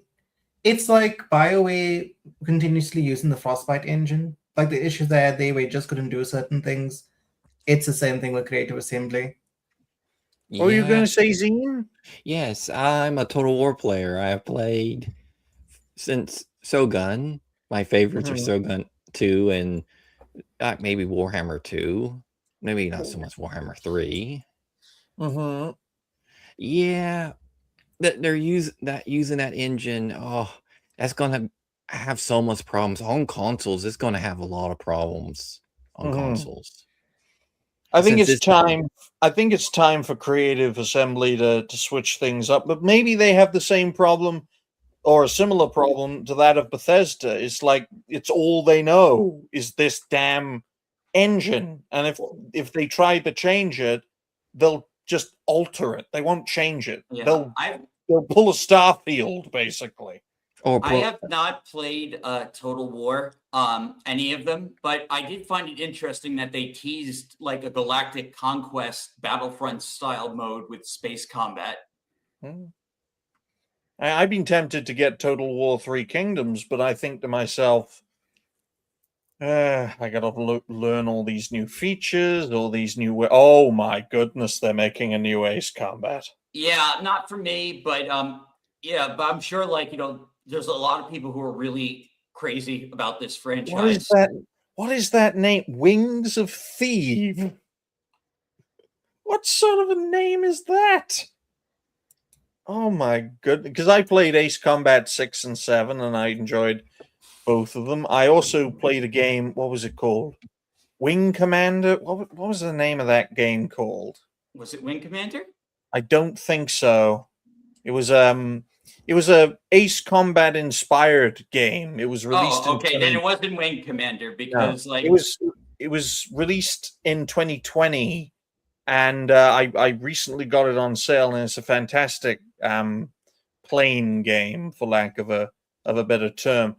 I think this is good news, but I don't know where Ace Combat is going to go because some of their stories are just crazy. That's what I hear.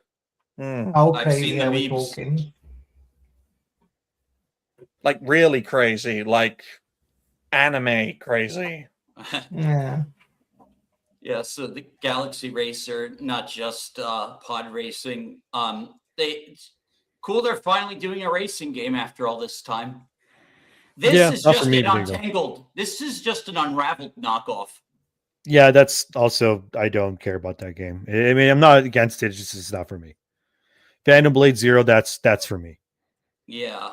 That's Mega Man Dual Override, cool, I guess. I'm not really into Mega Man much these days, so happy for people that want that game. That's totally fine. Whatever you feel like, you like it. But for me, No Law is the one I'm the most interested in. Yeah, I'm just happy for people of the main series. I kind of like the main series is kind of like my least favorite thing about the Mega Man franchise. I'm more of an X fan. Yeah, me too. The thing, I love the fact that this game is coming out in like 2027. Yeah, which means they've probably barely even started on it.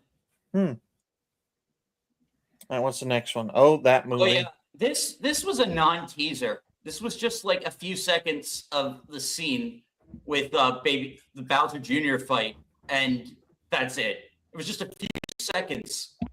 Like, look, man, look, Dash, if you captured my father, I'm beating your ass. Not in that way. Okay. So I can understand what Bowser Jr. is going through. But let's scroll down. Anything else? High Guard, which Endymion has talked about. It's just another like multiplayer like hero game. It just looks less ugly than Concord. Concord 2, I've heard people. Actually, I would say a little maybe spicy take. I think Concord looked better than High Guard. No way. No. I think Concord looked more unique than High Guard does. High Guard looks like I don't know how to explain it. It's like the Godfall. What's that other game called? That other game, this Immortals, something of Avium or something like that. Oh yeah, that EA game. It gives me those vibes of like we're just going to put like generic fantasy into our, I don't know, modern sci-fi weird world thing. It just doesn't come off as unique in any way, really, for me. I'd be very surprised this game even survives its first like month. Maybe it's amazing. I don't know, but yeah. Well, I first mean, initial reactions, I'm think, good. I think the secret to the success of these games are characters, even sometimes even more so than gameplay. So like if you get the characters, you get the fan art, then like people will flock to like the game, which is I think like the key to Marvel Rivals' success. Their characters everyone knows and they look great. I looked at this reveal. I don't know what it is about modern engines over the past few years. Saw it with Exodus as well. Why do the characters look uncanny? To me, they look uncanny. This is why another reason why, and I think I'm with Endymion, that I just prefer like Japanese games because like I can't stand the modern faces. I was going to say since this is the end of the page, I want to go back to Resident Evil.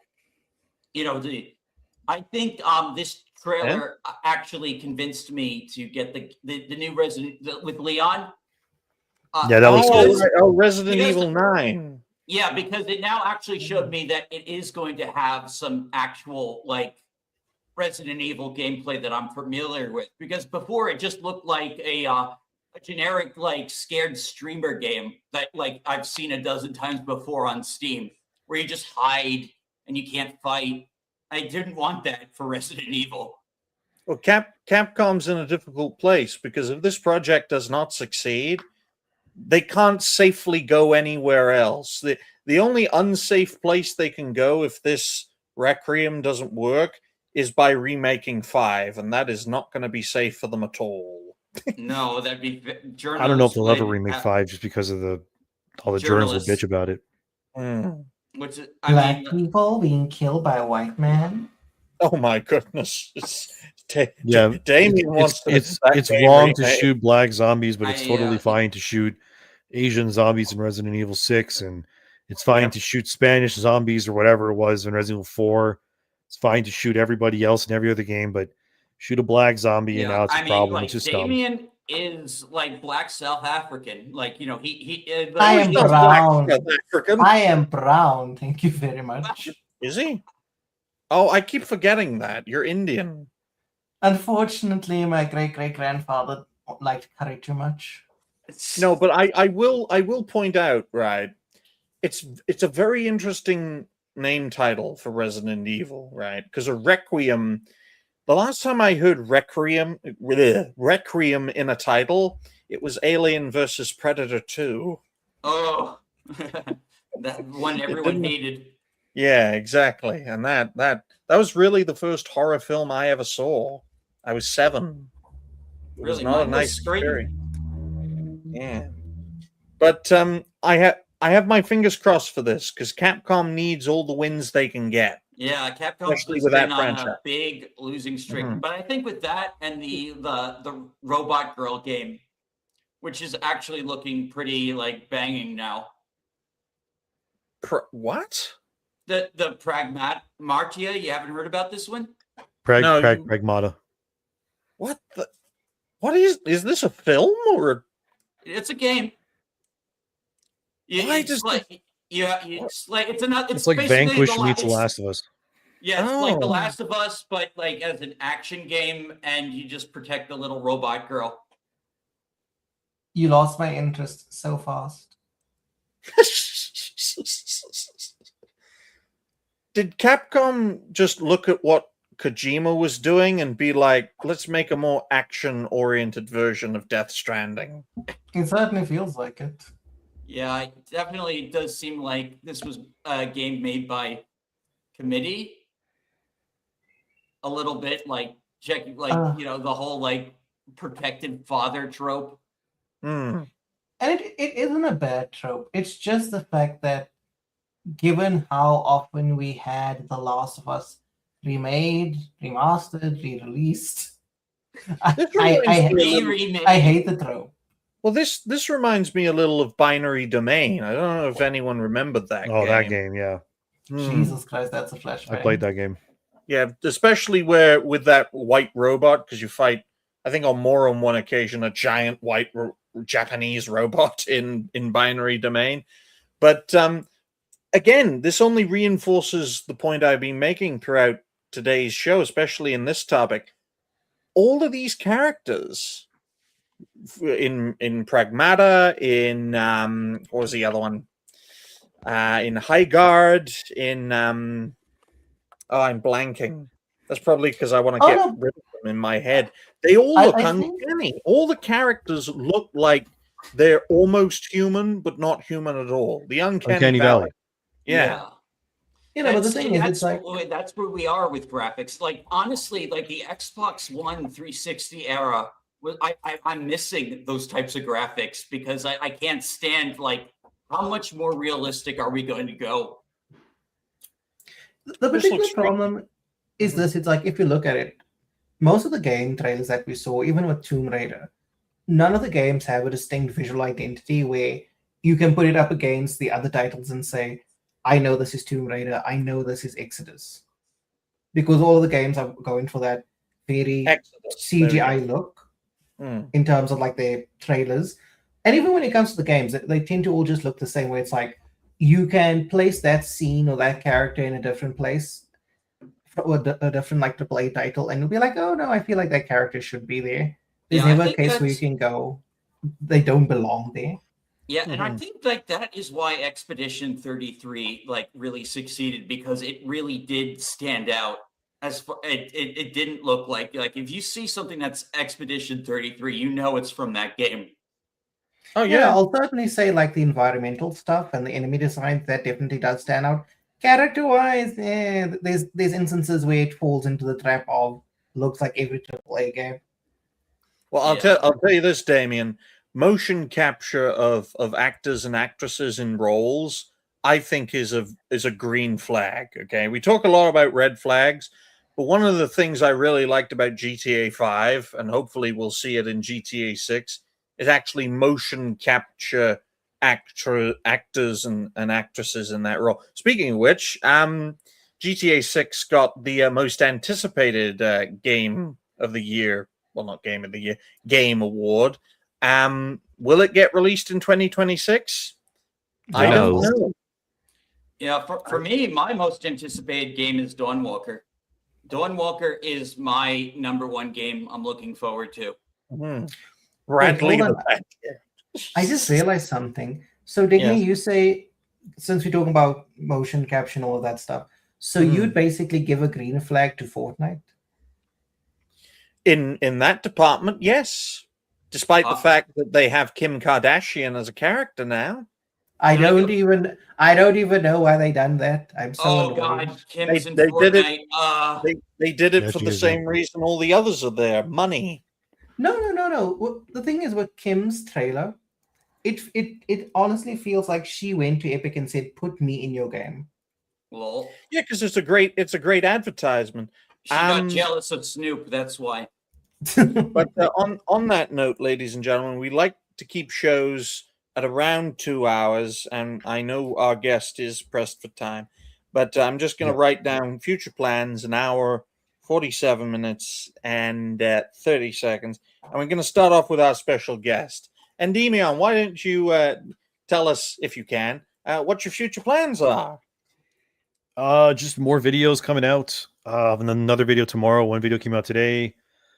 Just keep releasing content, and I'll be on Flashcast tomorrow like usual. And besides that, yeah, that's all I'm pretty much doing. Just if you want content that isn't corpo slop, I guess, then check out my channel, and that's pretty much it.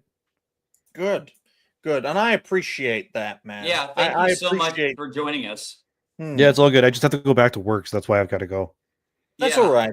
But Still yeah, I working, yeah. appreciate. I just want to say that I appreciate it. Mhm. Yeah, thank you. It's all good. Hope to see you All right again. then. Yep. You guys all have a good night or a good day wherever you are. But yeah, I have to go back to work, so back to the All right. grind I go. See you guys. All right, Have a take good day. care. Bye for Bye. now. Bye. Bye for now. We appreciate that Endymion could spare some time to be on this criminally underrated Cartoon Network show, folks. And it just goes to show his schedule, his way of doing things is no different to yourselves as creators, which is plenty of inspiration to go far and to do well. Okay. So what about you, Lamissa? What are your future plans? Hopefully get a sign on my door so people in my household don't bother me during stream. And other than that, I just got a new dresser, so I plan to populate that and get my stuff all cleaned up. I moved here 3 months ago, and it's about time I get stuff cleaned up in its proper place now. So possibly do some more coding. There we go. And get my 2026 projects underway. So, Excellent. Endymion, I'd like to also thank you for coming on the show. No, he's It's nice gone. seeing you. Yeah. He's gone. Oh, Yes. well, if you watch this in the future. Good. It's so great to know, folks, that it doesn't matter if you have 300 subs or 300,000 subs. Your schedules are pretty much the same. Make videos, make shows, be on shows, all that sort of stuff. And we appreciate ND for being on. And who knows? Dash may reach out to Yellow Flash, and we can get Yellow on. Yeah, that's going to be a little tough. He hasn't responded. That's all right. It's all right. Mhm. I mean, some creators can make some days and times, others can't. It's completely understandable. What about you, Zine? What are your future plans? Well, first, thank Endymion, since then I should have thanked him as he was leaving. That's all right. And my future plans is today is I'm streaming Trails of Cold Steel. Basically the same series of the Trails the First that was mentioned earlier. And you guys should know that I'm a Trails fan. Oh, a donation. Yeah, Thank you Karis, to who's that? This is Karis Gaming. He mods for Camelot. Oh, good. Give my regards to Camelot. Great guy. Chris Pratt. Great guy. I like how more people are using slop to reflect lazy-made games, regardless of developer status. Yeah, Yep. It's becoming the new lingo. Just like woke, like slowly made its way into the zeitgeist, and then just became. But yeah, slop is the new like. Well, thank the you. one Thank you for slop. that. Thank you for that, my good man. We appreciate your support. And it's all for one and one for all doing what we do. And fingers crossed, none of us get chargebacks, because that is that. Oh my goodness, That criminal. chargeback. Ugh, it's so slimy. But what about you, Damien? What are your future plans? To restart working on my interactive novel. That'll be interesting to get back to it after almost 2 years. Try to get Dash to play Fortnite with me, because I've been asking him. Oh, okay, I'll reinstall the game, honey. And on, then Dash. I'll be. Play with the little Indian. I hate you so much. That's a reason you like what was her name? That's why you like Nikki Haley's son. You look just like him. Nikki Haley's son. Yeah, You know- Niall. Yeah, very right wing and radical. I made a You video would- on him, and you would- I literally said I would want him. So dignity right. Oh wow. My skin is crawling just listening to that. What are your future plans? I'm gonna play Expedition 33 and milk those views tonight. Oh, I was talking to Damien. Oh, I'm yeah, sorry. well, I needed to finish, and then I'll be good. streaming Saturday and Sunday. You can catch me on Sundays because I'm playing a survival horror game and I scream like a little girl. Oh, Dash is gonna love hearing that. What about you, Dash? What are your future plans? Yeah, so like I said, I jumped the gun a little early, but yeah, I'm going to do the shameless thing and just switch games, continue Expedition 33. I mean, it's a good excuse as any to keep playing. Yep, just gonna milk those views. I don't think I'll be doing Dragon Cast tomorrow. Might be getting the Christmas tree with the family. And who knows what next week's gonna bring. Good. My future plans, folks, very similar to Endymion's. Make more videos, help make more shows, make more videos from said shows. No, you will never find me on Flashcast, because if you do, wow, that would be crazy. That really would be crazy. From one from one VTuber show to another. I know Yellow Flash isn't technically a VTuber, but come on, people. Come on. He's a PNG tuber, wouldn't he be there? Yes, he is. It's a Yes, he is. profile picture. But yeah, we're only 2 subs away from 260. We're on a roll today in terms of viewership, so we're probably going to peak today, and then it'll start going down for the next few days. That's usually what happens, folks. We have peaks and troughs Yeah. and that sort of thing. But the aim originally was to get to 300 subs by the end of the month. That's not going to fucking happen. That isn't. But I'm sure I can get to 500 subs and 3,000 hours by September of next year, get monetized, and then we can pick up where we left off. I can rename a show and just get rid of the D. Like most of these guys have gotten rid of theirs. I still have mine. But well, you don't use it, do you? Oh, well, I I certainly mean, I have a don't, husband with one. but I do use others. Oh damn. Oh damn. Dash. Yes. Dash. Why don't you wrap up today's show? All right. Yep. Bye for now, everyone. Damn, don't do it that quick. Oh yeah, like all right. At least thank Thank everyone. you all for watching. This has been Dash Attack and the Old White Road crew signing out. Bye for now. Bye for now, everyone. Bye.